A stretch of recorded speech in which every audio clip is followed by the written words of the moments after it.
Well, in the recent weeks, we've seen a lot of small attacks, less sophisticated attacks, but coming much more frequently. Knife attacks on a train, attacks of people on the street, an explosion in Germany, and of course the horrific attack at a French church. Much smaller than the larger scale Paris attacks of last year or Brussels attacks of earlier this year, but having an effect nonetheless. So whether inspired by or actually carried out by Islamic State, these attacks have the same effect, which is putting the population on edge, correct? That's right.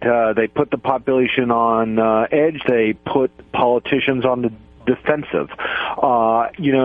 The counterterrorism officials in Europe and in the U.S. are looking hard at all these attacks to try and figure out how much these attacks were directed and how much they were inspired.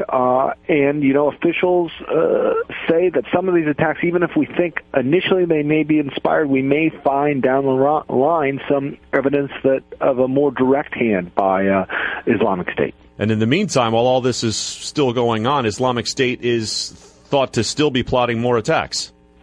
That's right. This is a two-pronged strategy by Islamic State, and they've held this for a while. They still very much want to carry out the larger, more sophisticated attacks that give them the perception of a global reach, but they've also long had the goal of smaller attacks. If you look at their propaganda, stretching back a couple of years now, they have pushed for that, and now what analysts say is we're seeing the sort of fruition of that.